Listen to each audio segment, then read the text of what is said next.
Did you Might ever be worth finish checking out. Coven? No. You hated it? I didn't hate it. I just don't love American Horror Story. I don't like scary stuff. I just don't. I don't I enjoy. I just don't enjoy. I don't love like suspenseful, stressy stuff. Oh, okay. Yeah, I found the first episode the most stressful of that season because of all the slave stuff. Oh God, yeah, that was fucked up.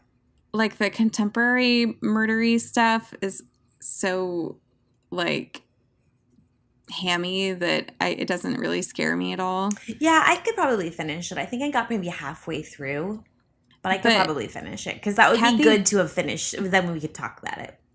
yeah, I definitely want to talk about Coven because it's definitely a fresh take on contemporary witchcraft that I think would be worth talking about. Okay, all right, I'll put that on my watch list. But Kathy Bates's scenes with slaves are kind of the hardest to watch. Oh God, yeah, they're really bad.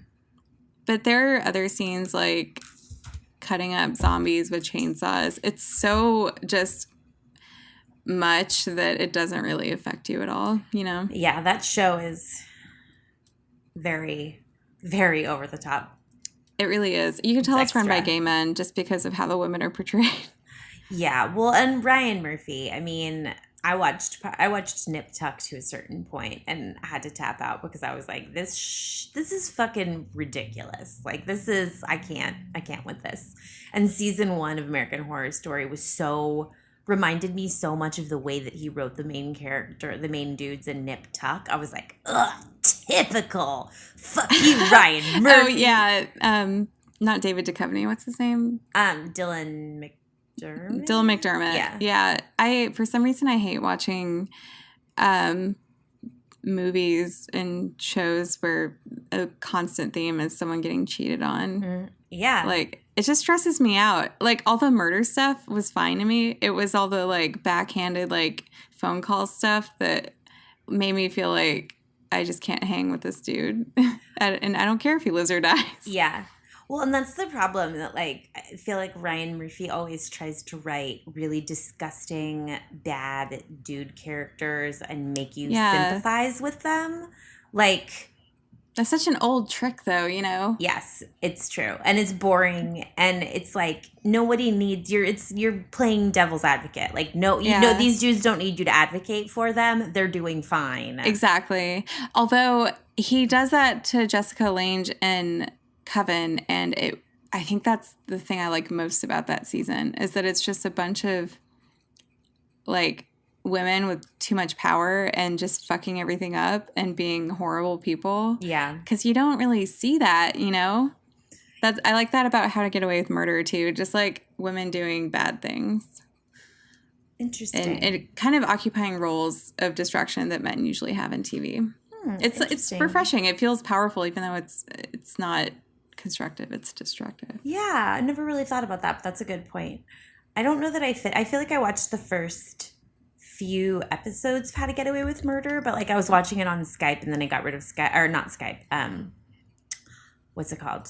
Hulu, and then I got rid of Hulu. Yeah. Is the first season on Netflix now? It is. Okay. It's really good, but it's also really, really crafted. Like, I don't know. They had a recent episode all about like sex, and it was so like sexy that it wasn't sexy at all. Yeah. It was just so like just faux sexy. Like, you know that vampire episode of the X-Files? Yes. It was that kind of like, look how like sexy and edgy we are. Erotic. Exactly. Like, I will say there's one character I'm extremely, extremely attracted to on that show. And I feel like I talk about it too much for someone who has a boyfriend, but he's really hot and he just really does it for me. Huh. I don't remember there being anybody that I thought was hot, but I only watched maybe the first like 3 or 4 episodes, so I can't remember. If you watch it, it kind of makes sense. Like it's kind of you would assume he would be up my alley, sort of. Is he one of the main characters? Like, is he in the beginning of the show? Is he like No, he's kind of a B character. He works for Viola Davis. Okay. And, all right. I'll look out for him. Yeah, he wears like 3-piece suits that are made of tweed, and he's got this beard, and but he's a bad guy at the same time, and he's kind of dark, and he's really sexy. He's really hot, and his sex scenes are actually hot, not like faux hot. I love it when characters turn bad. I'm always way more interested in characters when they turn evil. Yeah. Well, he's still good, but he's kind of an anti-hero because he does bad things. He's complex, Kira. He has nuances. He has multitudes.